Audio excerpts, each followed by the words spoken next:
បាទអនុញ្ញាតគោរពហើយនឹងជម្រាបសួរបាទទៅកាន់ពុកម៉ែបងប្អូនបាទលោកតាលោកយាយអ៊ំពូមីងទាំងអស់គ្នាបាទទាំងនៅក្នុងបណ្ដាញសង្គម Facebook និងនៅក្នុងបណ្ដាញសង្គម YouTube បាទសម្រាប់ថ្ងៃនេះគឺជាថ្ងៃទី30បាទគឺខាងបងប្អូនបានចែកចេញជាតម្រុយនៅលេខល្អបាទយកមក free ចែកជូនទៅដល់ពុកម៉ែបងប្អូនទាំងអស់គ្នាយកទៅលេងកំសាន្តទៀតហើយពុកម៉ែបងប្អូនទាំងអស់គ្នាបាទដែលបានទស្សនាលើវីដេអូរបស់បងប្អូនហើយកុំភ្លេចពុកម៉ែបងប្អូនណាបាទជួយ like ហើយនិងជួយ share បាទជួយ like ហើយនិងជួយ share នៅលើវីដេអូនេះឲ្យបងប្អូនម្នាក់មួយផងបាទដើម្បីជាកម្លាំងចិត្តដល់បងប្អូនដែលបងប្អូនប្រឹងធ្វើនៅវីដេអូលេខ free ចែកជូនទៅដល់ពុកម៉ែបងប្អូនទាំងអស់គ្នាបាទយកទៅលេងកំសាន្ត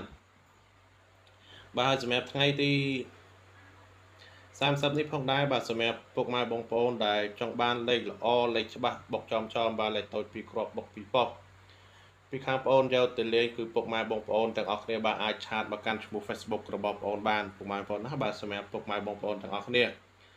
បាទគឺថ្ងៃនេះគឺយកមកបញ្ជាក់តែម្ដងពុកម៉ែបងប្អូនណាបាទមកបញ្ជាក់តែម្ដងមិនថាពុកម៉ែបងប្អូនដែលធ្លាប់បាទលេងជាមួយខាងបងប្អូនបាទចាញ់ឬក៏ថាលេងជាមួយលោកគ្រូអ្នកគ្រូផ្សេងចិត្តចាញ់ទេពុកម៉ែបងប្អូនណាបាទលេងជាមួយអ្នកណាក៏ដោយបាទមិនថាលេងជាមួយបងប្អូនឬក៏លេងជាមួយលោកគ្រូអ្នកគ្រូផ្សេងចិត្តចាញ់ទេបាទ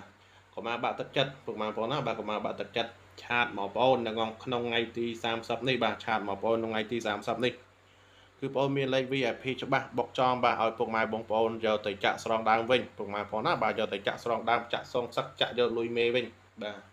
ចាក់សងសឹកយកលុយមេវិញពុកម៉ែបងប្អូនណាបាទអញ្ចឹងពុកម៉ែបងប្អូនទាំងអស់គ្នាកុំមកបាក់ទឹកចិត្តអីសម្រាប់ពុកម៉ែបងប្អូនដែលលេងចាញ់បាទលេងចាញ់ចាក់មិនដែលត្រូវបាទចាក់មិនដែលត្រូវបាទលេងជាមួយគ្រូគេផ្សេងបាទលេងជាមួយគ្រូគេផ្សេងឬក៏ថាលេងជាមួយបងប្អូនកាលពីមកសមមិញអីអញ្ចឹងបាទកាលពីថ្ងៃទី29អីកូនអញ្ចឹងដែរបាទអត់បានចូលលើណាបាទអញ្ចឹងក៏បាក់ទឹកចិត្តពុកម៉ែបងប្អូនណាបាទឆាតមកបងប្អូនមកនៅក្នុងថ្ងៃទី30នេះគឺយើងមាន VIP បុកចំបាទយើងមាន VIP បុកចំបាទលេខតូច2គ្រាប់បុក2ប៉ុស្តិ៍បាទច្បាស់ 100% តែម្ដងបាទឆាតមកពុកម៉ែបងប្អូនណាបាទដើម្បីទទួលបានលេខហេងលេខលៀបបាទយកទៅលេងនៅក្នុងថ្ងៃទី30នេះពុកម៉ែបងប្អូនណាបាទហើយសម្រាប់លេខរបស់បងប្អូនគឺបងប្អូនឲ្យលេខយកទៅលេងមុនទេពុកម៉ែបងប្អូនណាបាទឲ្យលេខយកទៅលេងមុនទេទោះតែលេខត្រូវហើយបងប្អូនសុំសេវាអញ្ចឹងសម្រាប់ពុកម៉ែបងប្អូនបាទដែល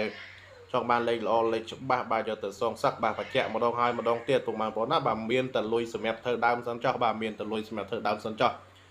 ចាំដល់ពេលចាក់ត្រូវហើយចាំបងសេវាខាងបងអញ្ចឹងគឺងាយស្រួលពុកម៉ែបងប្អូនណាបាទមិនបាច់ចាំភ័យដល់អូខេលោយកលេខលោកគ្រូឲ្យ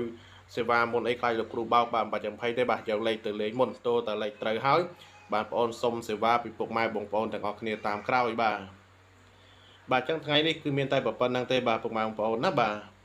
ជាចុងក្រោយនេះក៏សូមជូនពរឲ្យហេងហើយនឹងសំណាងល្អផងដែរបាទសូមឲ្យហេង